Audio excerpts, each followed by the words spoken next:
오늘 말씀은 여호수아 24장 14절의 말씀입니다. 그러므로 이제는 여호와를 경외하며 온전함과 진실함으로 그를 섬기라.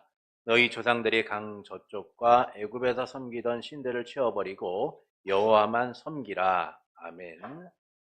지난주 우리는 이제 그리스도인의 자유, 양심의 자유에 대한 부분들을 나누었습니다.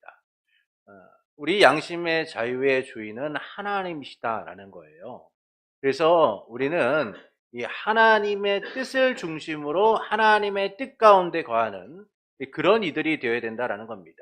그래서 우리의 양심이 양심으로서의 자유함을 온전히 누리기 위해서는 하나님의 법 안에서만 그것이 제대로 사용되어야 한다라는 것이죠.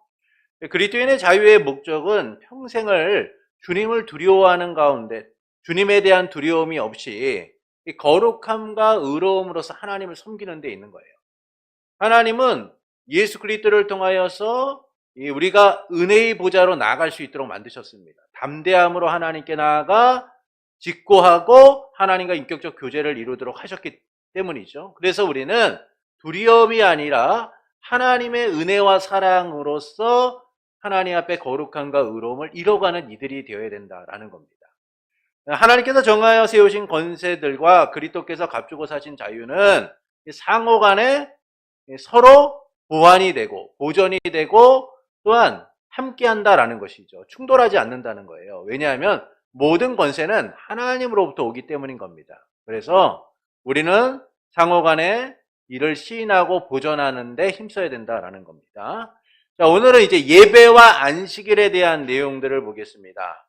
이 예배와 안식일은 총 8항까지 있어요. 오늘은 1항부터 4항까지 보겠는데요. 1항은 예배의 당위성과 예배의 참된 방법에 대하여 우리에게 이야기해주고 있고 2항은 예배의 대상이 누구냐라는 겁니다. 3, 4항은 예배의 특별 요소인 기도에 대하여 말하고 있고요. 5항은 예배의 통상적 요소인 설교와 성례에 대한 부분을 6항은 예배의 장소, 7항은 예배의 시간, 그리고 8항은 안식일 성수에 대한 부분들을 이야기해주고 있습니다. 자, 오늘은 1항부터 4항까지를 좀 살펴보고자 합니다. 자, 우리 1항을 보시겠습니다. 1항을 두 부분에 걸쳐서 우리가 나눠서 보는데요. 먼저 1항의 앞부분을 좀 함께 읽겠습니다. 본성의 빛은 하나님이 계시고 있다는 것을 보여준다. 그 하나님은 만물에 대하여 통치권과 주권을 행사하신다. 그는 선하시며 만물에 선을 행하신다. 그러므로 인간은 마음을 다하고 성품을 다하고 힘을 다하여 그를 경외하며 사랑하며 찬양하며 부르며 신뢰하며 그리고 섬겨야 한다. 자, 이 조항은 우리가 예배를 드려야 되는 이유와 합당한 방법에 대하여 이야기해 주고 있습니다. 왜 우리가 예배를 드려야 하는가라는 것이죠. 하나님께서 예배의 유일한 대상이 되시기 때문이다라는 거예요. 그리고 하나님께서 그 예배의 방법을 규정하셨기 때문인 겁니다. 그래서 우리는 하나님이 정하신 방법과 방식을 따라서 예배를 해야 된다는 거예요. 예배는 우리를 부르신 목적에 순종하는 겁니다. 그래서 이것을 우리가 우선의 선으로 여기고 행복으로 여기며 하나님 앞에 예배를 드리는 이들이 되어야 된다는 것이죠. 이는 인간의 선한 의도나 필요에 의하여 만들어지는 게 아니에요. 여러분, 예배라는 것이요, 인간이 고안하고 인간이 만들고 인간의 어떤 의도가 가미된 게 아니에요. 예배는 철저하게 하나님의 부르신 가운데 하나님의 뜻 가운데 이루어지는 겁니다. 그래서 우리는 이걸 어떻게 여겨야 돼요? 모든 것보다 선하게 여기고 행복하게 여기며 참여해야 된다는 겁니다. 오직 하나님의 뜻에 맞는 하나님이 원하시는 예배를 드려야 돼요. 하나님이 예배의 대상으로서 그 예배의 방법을 정하셨기 때문인 거죠. 그 성경에서 말씀하시는 예배의 방식을 따라서 그 일을 행해야 된다는 겁니다. 이와 같은 예배를 왜 우리가 드려야 되는가? 본성의 빛은 하나님이 계심을 알려준다라고 얘기해요. 본성의 빛은 하나님이 계심을 알려준다. 그러니까 우리가 예배를 드리는 이유는요, 본성의 빛이 하나님이 계심을 알려주기 때문이다라는 거예요. 이 본성의 빛이 뭐냐면 우리 안에 하나님을 인식하게 하는 거예요. 우리 안에 하나님을 인식하게 하는 것을 이야기합니다. 우리가 쉽게 설명을 드리면 이 자연을 보고 이 하나님이 만드신 이 피조 세계를 보면서 또 너무나 아름다운 경치를 보면서 야, 저거 하나님이 아니면 어떻게 만드셨을까? 하나님이 어떻게 만드셨을까? 감탄할 때가 있잖아요. 하나님을 안 믿는 사람들도요, 그런 모습들을 보면서 야, 저게 신이 아니고선 누가 만들 수 있을까? 이런 생각들을 하잖아요. 그러니까 하나님이 우리 안에 이 본성의 마음들, 본성의 빛을 주셨는데 그게 뭐냐면 신인식이에요. 하나님을 인식하게 하는 것들을 우리에게 주셨다라는 겁니다. 그러니까 이 본성의 빛이 우리에게 무엇을 알려주면 하나님이 계시다는 사실을 알려주면서 그분이 창조와 섭리의 사역을 하시고 만물에 대하여 통치권과 주권을 행하고 계시다는 사실을 우리에게 알려줍니다. 이 본성의 빛은 어렴풋하게 하나님이 계시구나라는 사실을 우리에게 인식하도록 해요. 근데 이것을 우리가 구체적으로 알게 되는 때가 있는데 언제 아냐면 하나님의 말씀을 통하여 하나님이 어떤 분이신가를 우리가 깨닫게 되는 거죠. 그래서 우리의 본성의 빛은 하나님이 계심을 알게 되는 겁니다. 그래서 하나님이 이 세상을 창조하시고 섭리하시고 주권적으로 통치하신다는 사실을 우리가 알고 나아가게 되는 거예요. 하나님께서는 선하시고 모든 만물 가운데 선하게 역사하신다라는 거예요. 그러니까 이처럼 하나님께서는 만물의 주권자와 통치자로서 선하게 역사하시는 분이다라는 겁니다. 그래서 모든 인생은 하나님을 예배하며 이에 대하여 핑계를 낼 수 없는 거예요. 이에 대하여 핑계를 낼 수 없습니다. 특히 우리가 하나님을 예배하는 것은요, 하나님께서 우리를 백성 삼으셨기 때문인 거예요. 하나님께서 우리를 백성 삼으셨기 때문입니다. 독생자 예수 그리스도의 성육신과 고난, 십자가의 죽음과 부활을 통해서 우리의 죄의 문제를 해결하시고 하나님의 백성이 되게 하신 거죠. 우리의 죄값을 지불하시고 우리를 사신 거예요. 그래서 우리를 하나님의 자녀와 백성으로 삼아주신 겁니다. 그래서 하나님의 백성으로서 우리는 우리의 왕이신 하나님께 예배를 해야 되는 겁니다. 이게 바로 우리의 의무이고 책임인 거죠. 사실 모든 사람들이 이 본성의 빛을 통하여 하나님을 인식하게 되는 순간 하나님 앞에 예배하는 것이 마땅해요. 특히 성도는 하나님의 은혜로 구별된 존재이기 때문에 이 예배함을 당연하게 여기고 책임과 의무를 다하는 자들이 되어야 된다는 겁니다. 그분께서 우리의 왕으로서 지금도 그리고 앞으로도 영원토록 통치하시기 때문인 거죠. 그래서 우리뿐만 아니라 모든 인생은 하나님께 예배를 해야 돼요. 근데 이 예배의 방식은 첫째, 뒤에 넘겨주시죠. 마음을 다하고 성품을 다하고 힘을 다하여 하나님을 경외하며 사랑하고 찬양하며 부르며 신뢰하며 섬겨야 한다는 겁니다. 이는 하나님께 마땅히 드려야 될 내적 공경심을 얘기해요. 우리 안에서 일어나는 공경심입니다. 여러분, 우리 안에 공경심이 생기면요, 함부로 대하지 않아요. 그렇죠? 부모에 대한 공경심이 있으면 부모에 대하여 말을 함부로 하지 않고 함부로 행동하지 않습니다. 근데 부모에 대한 공경심이 없으면 어떻게 합니까? 그냥 부모에 대하여 함부로 이야기하고 함부로 행동하게 되죠. 선생님에 대한 공경심이 있으면 선생님에 대하여 존중하는 언어와 존중하는 행동을 하게 돼요. 선생님에 대하여 공경심이 없으면 선생님이 뭐라고 하건 상관하지 않고 함부로 행동하죠. 우리가 하나님께 예배를 할 때 이 마음을 다하고 성품을 다하고 힘을 다하고 하나님을 경외하며 사랑하고 찬양하며 부르며 신뢰하며 섬겨야 하는 것은 우리 안에 있는 이 내적 공경심을 통하여 하나님 앞에 온전히 드려야 된다는 거예요. 내적 공경심을 가지고. 이걸 한마디로 얘기하면 경외함이에요.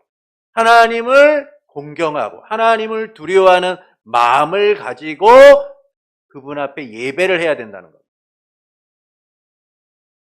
그래서 우리의 모든 것을 다 드려 인격적인 예배를 드려야 된다는 것이죠. 하나님께 드리는 우리의 예배가 그때야 온전히 드려질 수 있게 되는 거예요. 일체의 의심도 없이 온전히 하나님을 경외하고 사랑하고 신뢰하는 가운데 드릴 수 있어야 되는 거예요. 일부만 드리는 게 아니에요. 모든 것을 드려야 되는 거예요. 여호수아는 하나님을 섬기는 일은 인생의 전부를 거는 것이다 라는 사실을 유언을 통하여 이렇게 남깁니다. 여호수아 24장 14절에 보면 그러므로 이제는 여호와를 경외하고 온전함과 진실함으로 그를 섬기라. 너희의 조상들이 강 저쪽과 애굽에서 섬기던 신들을 치워버리고 여호와만 섬기라. 가나안 땅에 들어간 이스라엘 백성을 향해서 여호수아는 자기의 생명의 불씨가 꺼지는 순간 이스라엘 백성을 향하여 마지막으로 선포하죠. 하나님만을 경외하며 온전함과 진실함으로 섬겨라. 우상을 치워버리고 하나님을 섬기라 라고 얘기합니다. 그러니까 그가 이렇게 말했던 것은 하나님의 구원하심과 하나님이 행하신 이적들, 하나님의 보호하심을 그의 일평생 경험했기 때문이에요. 그리고 이스라엘 백성 자체가 그런 하나님의 구원하심과 이적과 보호하심을 누리며 가나안 땅에 들어왔기 때문인 겁니다. 그래서 여호수아는 하나님의 선하심이 그들을 인도하고 지키고 보호하셨음을 말하면서 하나님만을 섬겨라 라고 얘기하는 거죠. 그와 그의 가족은 오직 하나님만을 섬기겠다라고 하면서 이스라엘 백성에게 너희가 이집트 땅에서 섬겼던 신이든지 아니면 가나안 땅에서 그들이 섬기는 신이든지 아니면 하나님을 섬길 것인지를 선택해서 행하라 라고 얘기해요. 그러면서 나와 나의 가족은 하나님만을 섬기겠다라고 합니다. 그러니까 이처럼 여호수아는 하나님을 섬기는 일이요 어떤 것보다도 중요하다라고 말하는 거예요. 그러니까 하나님께 예배하는 삶, 그 예배의 모든 것을 거는 일이야말로 하나님의 백성된 이들, 자녀된 이들의 삶에 중요하다라는 겁니다. 그러니까 이처럼 예배는요 우리의 전부를 드리는 거예요. 사도 바울은 로마서 12장 1절에서 너희 몸을 하나님이 기뻐하시는 거룩한 산제물로 드리라 라고 얘기했어요. 이게 바로 우리가 드릴 영적 예배다라고 말하죠. 그러니까 전부를 드려야 돼요. 어떻게 드립니까? 마음을 다하고 성품을 다하고 힘을 다하고 우리의 삶을 전인격적으로 하나님께 바칠 수 있어야 된다라는 겁니다. 이것이 바로 우리가 드려야 되는 예배의 첫 번째 방식인 거예요. 다음은 하나님이 정하신 법에 따라서 이 내적 공경심을 외적으로 표현하라 라고 얘기해요. 자, 다음 넘겨주시죠. 함께 읽겠습니다. 그러나 참되신 하나님을 예배하는 그 자신의 계시된 뜻 안에서 한정되어 있다. 그러므로 사람들의 상상이나 고안 또는 사탄의 지시에 따라 어떤 가견적인 구상을 사용하거나 성경에 규정되지 않은 다른 방법을 따라서는 하나님을 예배할 수 없다. 자, 우리가 내적 공경심을 따라 하나님을 예배한다라고 해도요, 그것이 우리의 선한 의도나 필요에 의하여 만들어진 것이라고 한다면 예배가 될 수 없다는 거예요. 예배가 될 수 없다는 거예요. 하나님께 드리는 예배는 하나님이 정하신 방법대로 드려야 된다는 거예요. 아무리 우리 안에 내적 공경심이 있고 하나님 앞에 온전한 예배를 드리려고 해도 하나님이 정하신 방법이 아니면 예배가 아니라는 거예요. 그래서 하나님이 정하신 대로 예배를 해야 된다라고 얘기합니다. 하나님이 정하신 대로 예배를 해야 된다. 하나님께서는 우리가 어떻게 예배를 해야 하는지를 분명하게 말씀하셨어요. 아무리 선한 의도라고 해도 인간이 만들거나 고안된 모든 것을 거부하십니다. 그러니까 하나님이 원하시는 합당한 방법에 따라서 예배하기를 원하시죠. 그러니까 아론에게는 나답과 아비후라는 아들이 있었는데 이들이 이 아론을 따라서 이 제사장의 역할을 하게 됩니다.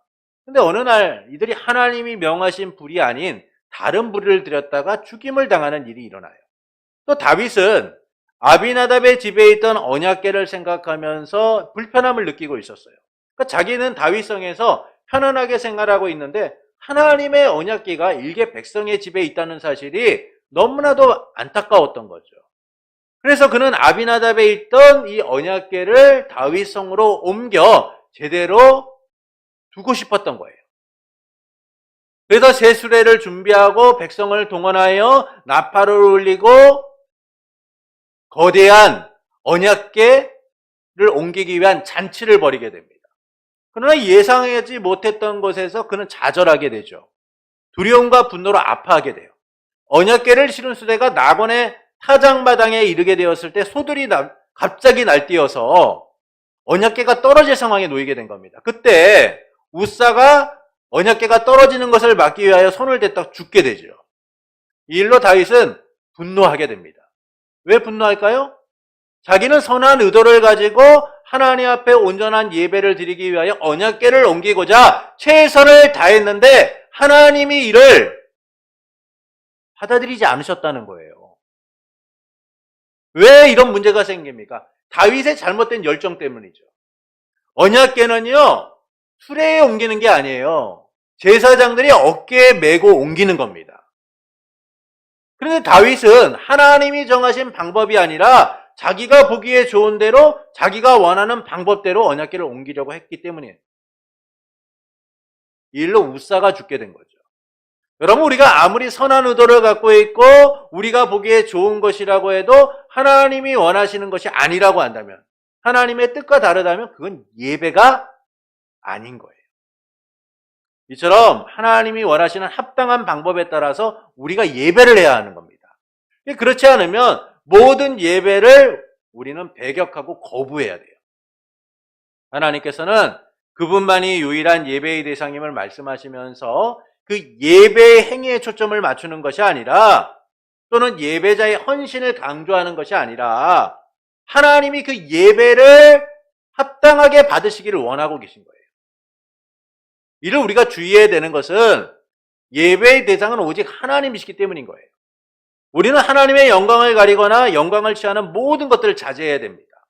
간혹 예배 중에 누군가의 헌신을 매우 자랑하거나 그것을 본받아야 하는 것처럼 말하는 경우들이 있죠. 또는 예배에 참여한 누군가에게 집중하게 하는 일들도 있어요. 누군가가 교회에 어떤 특별한 헌물을 했다든지 헌금을 많이 했다든지, 또 누군가가 남다른 헌신을 했다든지, 그러면 교회 안에서는 이런 것들을 드러낼 필요가 없는 거예요. 근데 사람의 마음이 그렇잖아요. 한 사람은 생생되기를 원하죠. 내가 이거 했는데, 이런 마음이 있어요. 근데 교회 안에서 예배 중간에 광고할 때, 누가 이런 일을 했습니다라고 광고를 안 해주면 마음이 상하는 거예요. 왜 그런 일이 생깁니까? 내가 했다고 생각하기 때문이죠.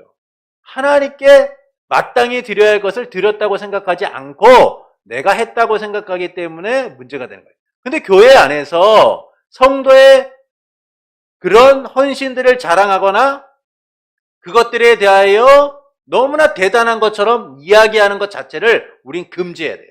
왜냐하면 이 예배는 그 성도의 헌신이 높여지는 것이나 그 성도가 영광을 받는 것이 아니라 하나님이 받으시는 거기 때문에요. 그래서 누군가에게 집중되지 않도록 해야 되는 거예요. 집중되지 않도록 해야 되는 거예요.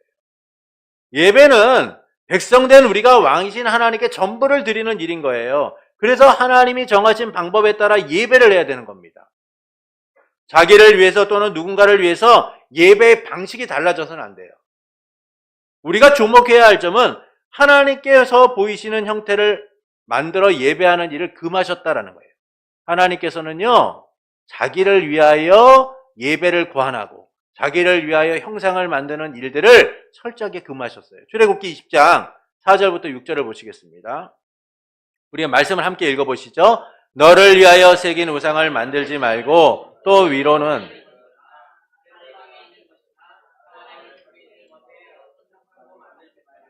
그것들에게 절하지 말며 그것들을 섬기지 말라. 나 내 하나님 여호와는 질투하는 하나님인즉 나를 미워하는 자의 죄를 갚되 아버지로부터 아들에게로 3, 4대까지 이르게 하거니와 나를 사랑하고 내 계명을 지키는 자에게는 1000대까지 은혜를 베푸느니라. 하나님께서는 우리 자신을 위하여 우상을 만들지 말라고 말씀하셨어요. 하늘이나 땅이나 바다의 어떤 형상도 만들지 말라는 거예요. 절하지도 섬기지도 말라고 하셨죠. 이처럼 하나님께서는 형상을 만들어 예배하는 행위를 금하셨습니다. 그래서 하나님을 떠오르게 하는 어떤 형상이나 이미지 등을 우리가 함부로 만들어서도 안 되고 그것들을 사용하며 사람들에게 집중시켜서도 안 되는 거예요. 우리는 이와 같은 사례를 역사적으로 이미 경험을 했습니다. 출애굽기에 보면 이스라엘 백성이 이집트를 나와서 광야길로 행하게 되죠. 그리고 시내산에 도착하게 됩니다. 시내산에 도착하자 모세는 하나님의 부르심을 따라 시내산에 올라가죠. 근데 이 모세가 내려오기로 한 시간과 달리 좀 더디게 내려오게 되자 이스라엘 백성이 견디지 못하고 아론을 향하여 우리를 인도할 신을 만들어 달라라고 얘기해요. 우리를 위하여 우리를 인도할 신을 만들어 달라라고 얘기합니다. 이에 아론은 금 귀고리를 가져오라라고 해서 그것들로 송아지 형상을 만들게 되죠. 그러자 이스라엘 백성은 소리치기를 이스라엘아 이는 너희를 이집트 땅에서 인도하여 낸 너희의 신이다 라고 외치기 시작합니다. 그리고 다음 날을 하나님의 절기로 정하고 예배를 하게 돼요. 하나님께서는 모세에게 내려가라고 하시면서 이집트에서 인도하여 낸 모세의 백성이 부패하였다라고 얘기해요. 누구의 백성이에요? 하나님의 백성인데 모세의 백성이 부패했다라고 말합니다. 그것은 그들이 하나님 백성의 자격을 상실했기 때문이에요. 하나님을 예배해야 될 자들이 하나님을 예배하지 않으니까 하나님이 저 내 백성 아니다라고 선언하신 거죠. 이처럼 사람들은 자기를 위해 형상을 만들어 예배하고자 합니다. 여러분 우리가 천주교에 대하여 이 웨스트민스터를 하면서 제가 자주 말씀을 드리는데 천주교에서도 이와 같은 부패한 일들이 있죠. 곳곳에 형상이나 이미지를 만들어서 그들은 그것들을 통하여 예배를 드릴 때가 많아요. 그러나 하나님은 분명하게 말씀합니다. 하늘과 땅, 바다의 어떤 형상도 만들지도 절하지도 섬기지도 말라라고 말씀하세요. 우리 개혁교회 같은 경우에는 예전에는 이제 강대상 뒤에 십자가가 항상 붙어 있었습니다. 근데 십자가를 지금은 달지 않죠. 그것은 하나님께 예배하는데 방해가 되기 때문이에요. 언제부턴가 사람들은 그 십자가를 통하여 위안을 받습니다. 십자가를 통하여서 마치 그 십자가가 자기에게 어떤 은혜를 베푸는 것처럼 여기고 그 십자가를 통하여서 하나님의 사랑을 경험하는 것처럼 느껴요. 그러나 우리가 눈에 보이는 이 가시적인 십자가가 우리에게 은혜를 주고 그런 것이 아니잖아요. 그럼에도 불구하고 사람들은 그 십자가를 바라보면서 자기의 위안을 얻고자 합니다. 이게 우상이 되는 거죠. 우리가 바라봐야 될 십자가는 눈에 보이는 나무가 아니에요. 예수 그리스도께서 우리를 위하여 죽으셨던 그 예수님의 십자가를 바라봐야 돼요. 하나님의 사랑을 바라보며 나가야 되죠. 그런데 사람들은 눈에 보이는 형상을 통하여 위로함 받으려고 하고 눈에 보이는 형상을 통하여 하나님을 예배하려고 한다는 거예요. 누구를 위해서요? 자기를 위해서. 자기를 위해서. 우리 주 예수 그리스도가 하나님의 사랑이고 하나님의 공이신 거예요. 그래서 우리는 하나님의 사랑이신 예수님, 공이신 예수님을 생각하며 그분께 예배를 드려야 돼요. 아무리 보이는 것이 우리의 마음에 위안을 주고 평안을 주어도요, 그건 하나님이 정하신 합당한 방법이 아닌 거예요. 하나님은 어떤 형상도 하나님을 예배하는 자리에 두도록 만드신 일이 없는 거예요. 그런데 우리가 우리를 위하여 그런 형상들을 만들어 가고 있다는 거예요.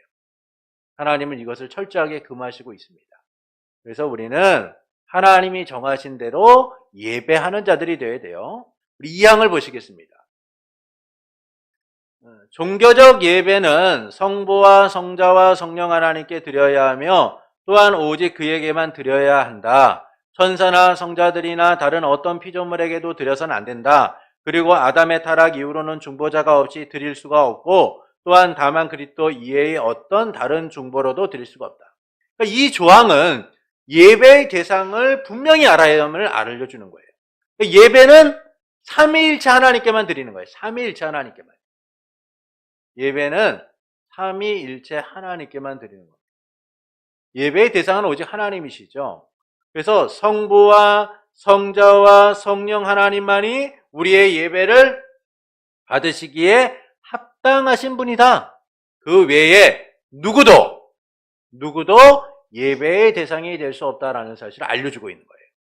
자, 1번을 보시면 천사들이나 성직자들 다른 어떤 피조물에게도 드려서는 안 된다라고 얘기합니다. 로마서 1장 25절을 보시겠습니다. 함께 읽겠습니다. 이는 그들이 하나님의 진리를 거짓 것으로 바꾸어 피조물을 조물주보다 더 경배하고 섬김이라. 주는 곧 영원히 찬송할 이시로다. 아멘. 하나님 외에 어떤 존재도요, 어떤 존재나 사람도 경배의 대상이 될 수 없는 거예요. 그런데 우리가 신약 성경을 보면 당시 초대교회 그 시절에도 천사를 숭배하는 이들이 있었고, 또는 사람을 따르는 이들이 있었다는 거죠. 천주 같은 경우에도 하나님만이 아니라 천사 숭배나 또는 세상을 떠난 성인들을 예배하는 일들을 봐요. 그래서 하나님께 기도하는 게 아니라 그 성인의 이름으로 기도하고 그 성인을 숭배의 대상으로 여기며 집에다가 그림 붙여놓고 그런 경우들이 있어요.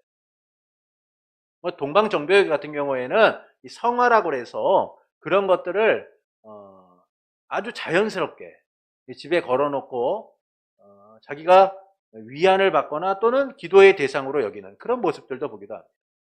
그러나 사도 바울이나 사도 요한은 분명하게 천사 숭배의 잘못을 지적하고 있고, 성경은 우리에게 누구도 우리의 예배의 대상이 될 수 없다라는 사실을 말씀하고 있죠. 자, 2장을 보시겠습니다. 아담의 타락 이후 중보자 예수님이 없이 드릴 수 없고 예수님 외에 어떤 다른 중보자도 드릴 수 없다. 디모데전서 2장 5절을 함께 읽겠습니다. 하나님은 한 분이시요 또 하나님과 사람 사이의 중보자도 한 분이시니 그 사람이신 그리스도 예수라. 중보자는 오직 예수님밖에 없는 거예요. 이 예수님을 통하여 우리는 성령과 진리로 예배하고 하나님 앞에 나갈 수 있는 거죠. 예수님을 통해서만 우리의 예배가 받아들여지는 거예요. 그래서 우리는 예수님 외에 다른 어떤 중보자도 없다라는 사실을 알아야 돼요. 그러나 앞서 말씀드렸듯이요. 천주교는 천사들이나 성인이나 동정녀 마리아가 하나님과 인간 사이의 중보자의 역할을 한다라고 생각해요. 그래서 그 마리아 형상 앞에서 기도하고 또 성인들의 초상화 앞에서 기도해요. 누구의 이름으로요? 그들의 이름으로. 중보자는 오직 예수님뿐인 거예요. 예수님께서도 자기의 이름으로 기도하라라고 우리에게 말씀하셨습니다. 그러나 여전히 예수 그리스도가 아닌 다른 존재가 중보자가 될 수 있다라고 여기며 행하는 이들이 있다는 것이죠. 이처럼 예배의 대상은 오직 삼위일체 하나님이신 거예요. 그래서 우리는 우리를 위한 예배가 아니라 하나님이 기뻐하시는 합당한 예배를 드릴 수 있어야 된다라는 겁니다. 3장을 보시겠습니다. 함께 읽겠습니다. 감사함으로 드리는 기도는 종교적 예배의 한 특별한 요소로서 하나님께서 모든 사람에게 요구하신다.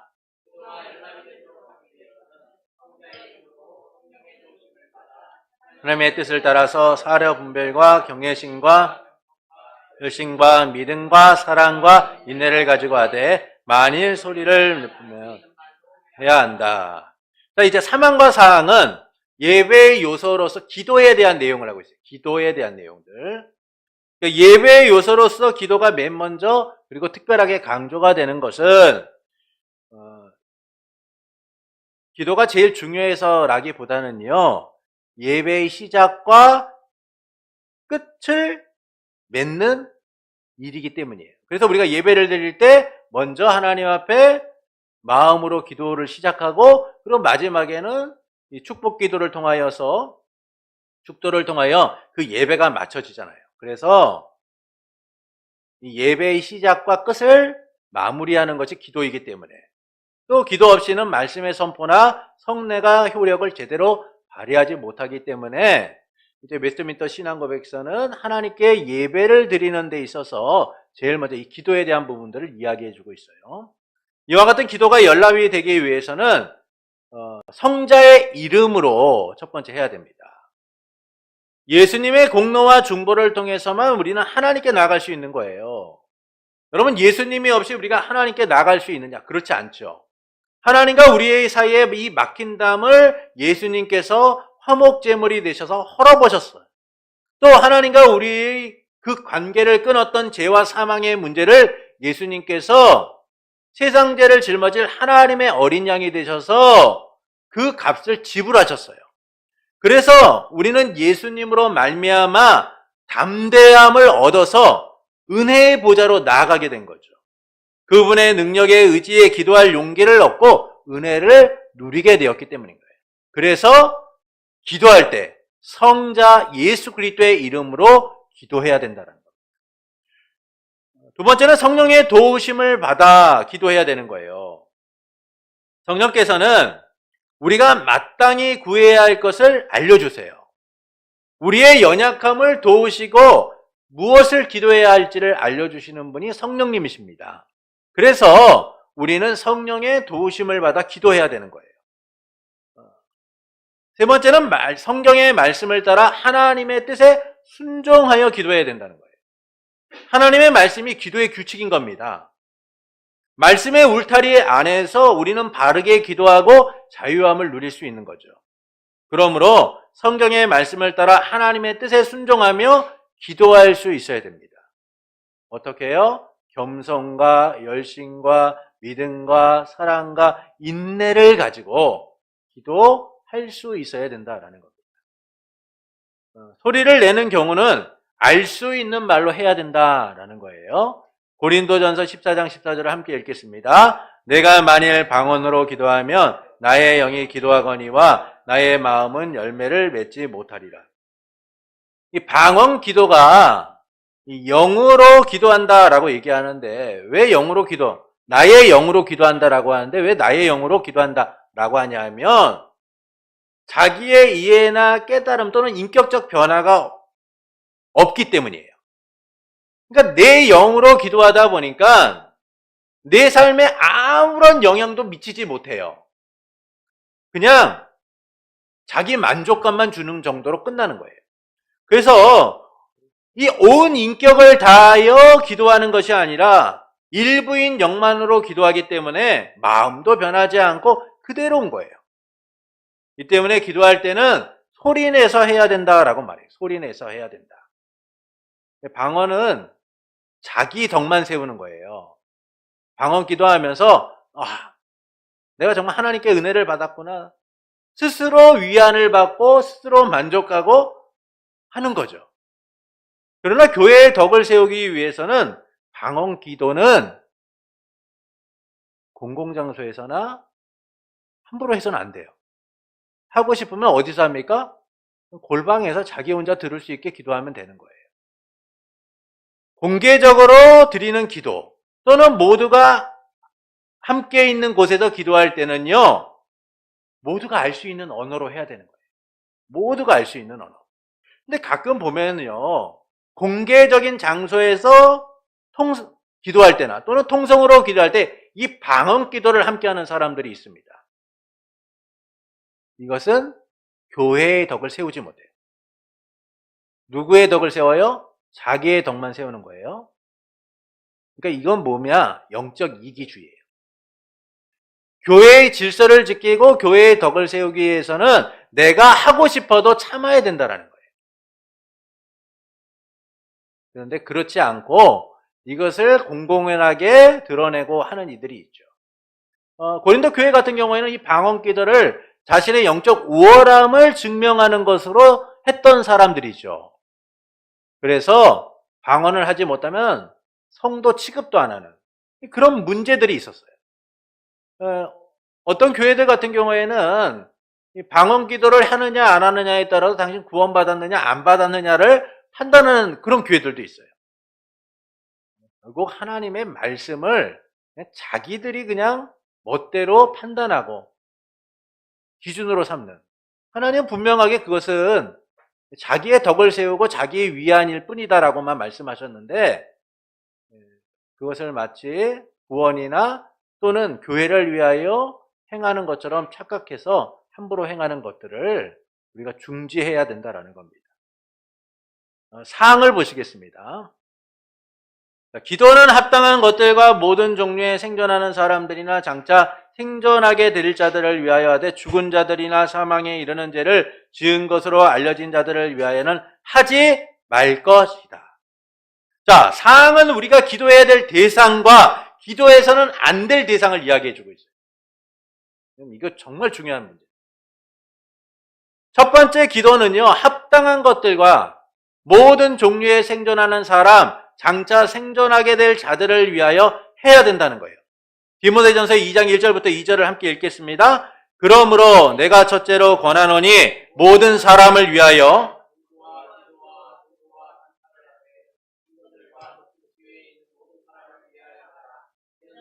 모든 경건과 단정함으로 고요하고 평안한 생활을 하려 합니다. 하나님의 뜻에 합한 것들이라면 것들을 우리가 기도해야 됩니다. 그래서 여러분 범죄 행위를 위해 기도해서는 안 돼요.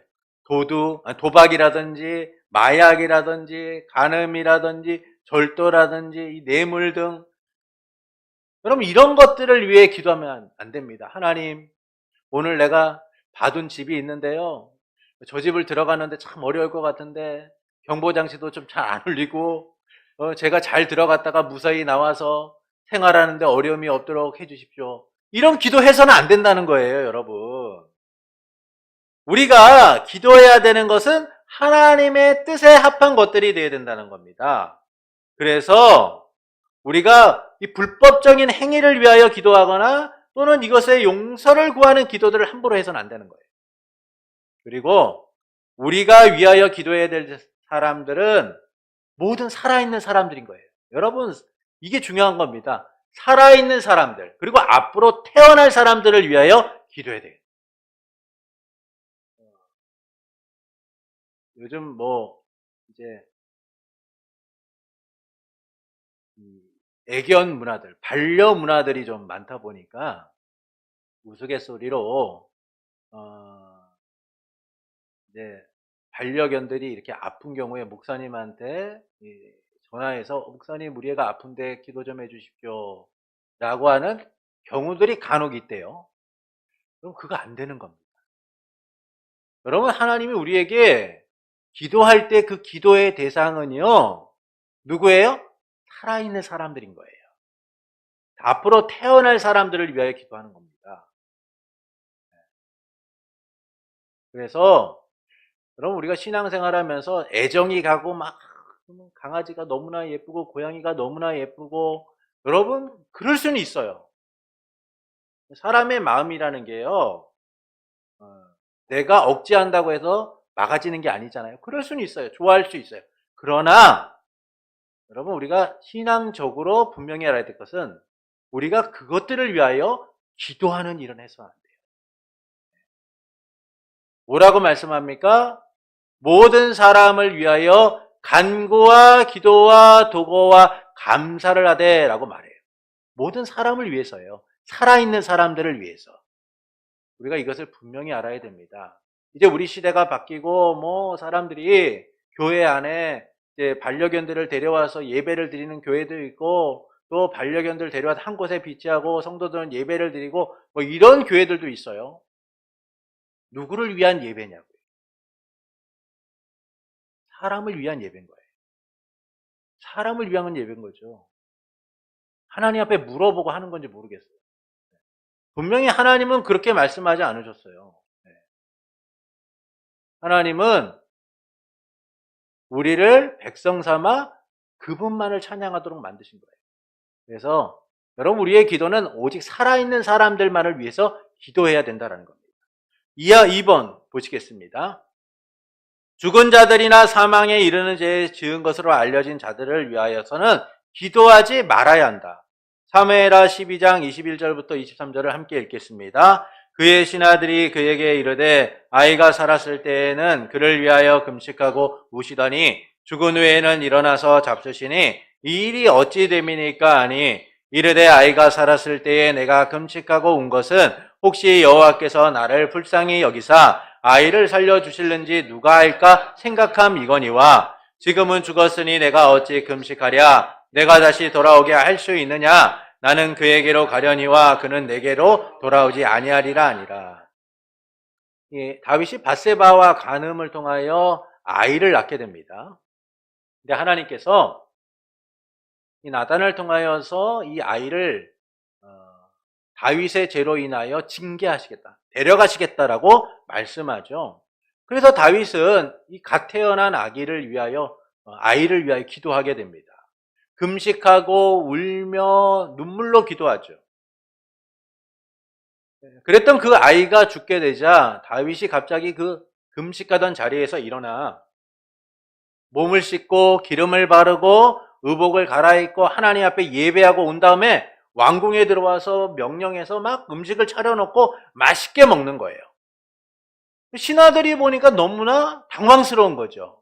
아니, 조금 전까지 금식하고 울고 기도하며 아이를 살려달라고 그렇게 했던 왕이 아이가 죽으니까 통곡하고 안타까워하고 막 울부짖는 것이 아니라 몸을 씻고 기름을 바르고 예배하고 야, 밥 좀 잘 차려봐라 그래 놓고 밥을 먹고 있으니 신하들이 너무나 당황스러운 거예요.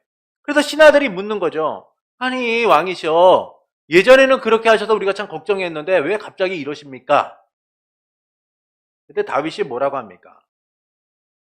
아이가 살아있을 때에는 혹시라도 하나님이 이 아이를 살려주실까 싶어서 내가 그렇게 기도했지만 이제 아이가 죽었으니 하나님이 이미 결정하신 대로 행하셨으니 그것은 바뀔 일이 없다는 거예요. 이미 모든 것이 끝났기 때문에 내가 아이를 위하여 기도할 필요가 없다는 거예요.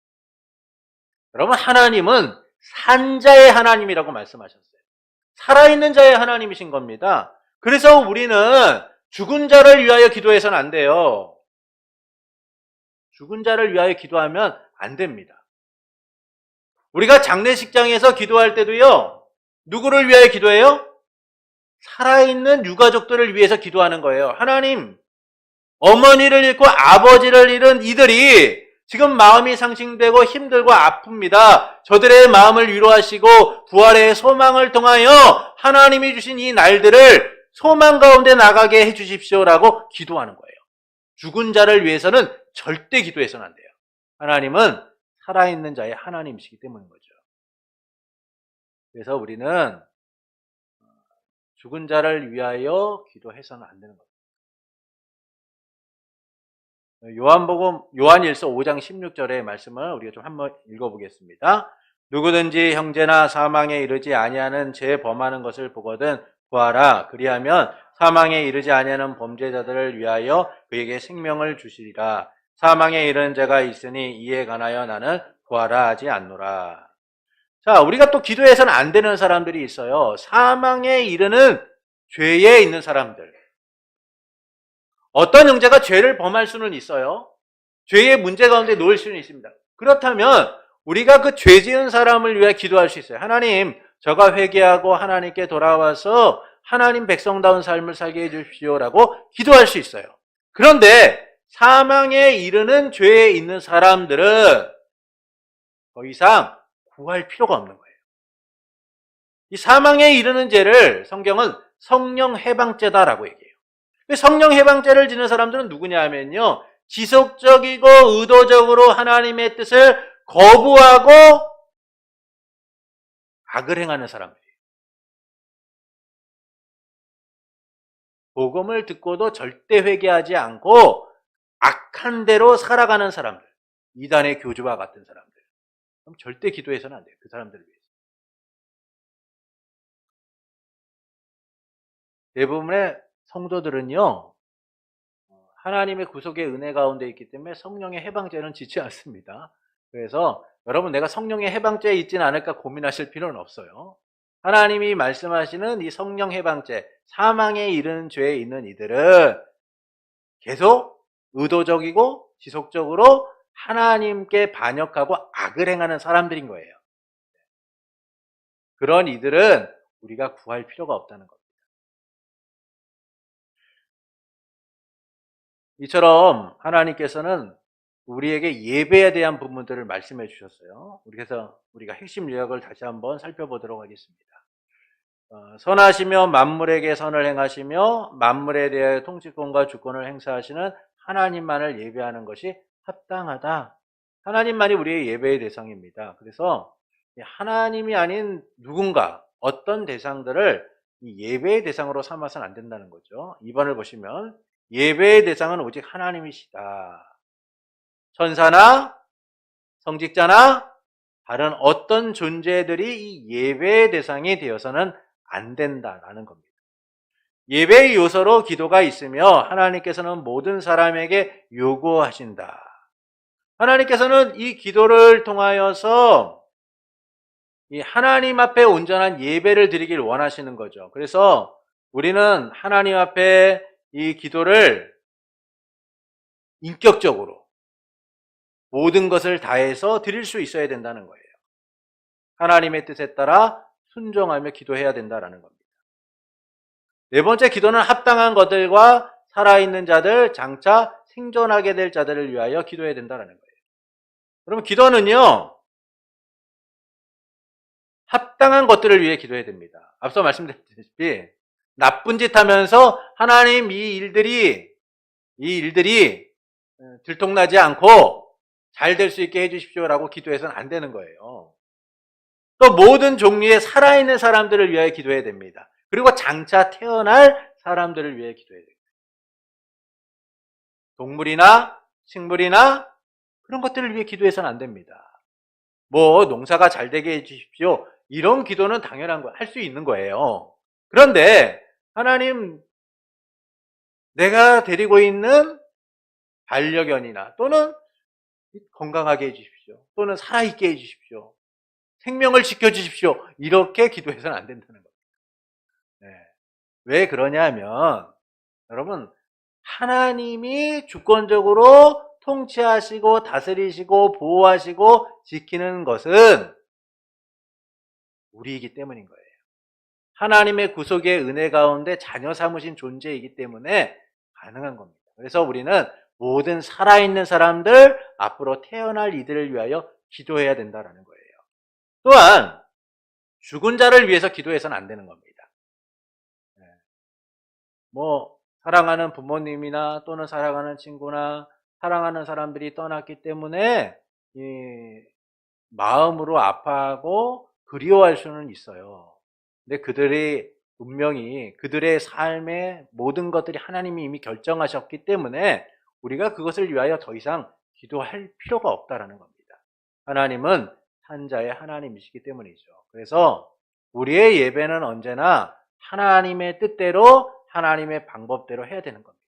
아무리 좋은 의도나 좋은 생각이 있어도요, 또는 그것에 대한 필요가 있어도요, 하나님의 뜻과 다르다면 우리가 행해서는 안 되는 거예요. 안타깝게도 오늘날 우리의 예배가 참 많이 사람 중심적인 예배로 바뀌었습니다. 그래서 사람을 모으기 위한 예배, 사람을 감동시키기 위한 예배, 사람을 위한 예배로 많은 부분에서 변질이 되었어요. 예배는 사람이 아닌 하나님께 드려지는 온전한 예배가 되어야 합니다. 그래서 이 예배 중에 누군가가 드러나거나 누군가가 자랑되어지거나 누군가가 높여지는 순간 그는 그의 영광을 그 순간 다 받고 끝나는 거예요. 그래서 교회 안에서 이루어지는 예배에 사람이 높여지는 일은 절대 있어서는 안 됩니다. 오직 하나님만이 높여지고 하나님께만 영광을 돌리는 그런 예배를 드리기 위하여 우리는 오늘도 하나님만을 공경하며 하나님의 방법대로 행하는 참된 예배자가 되어야 할 것입니다. 이 예배를 위하여 하나님의 뜻 가운데 나아가는 복된 성도가 되기를 예수님의 이름으로 축원합니다.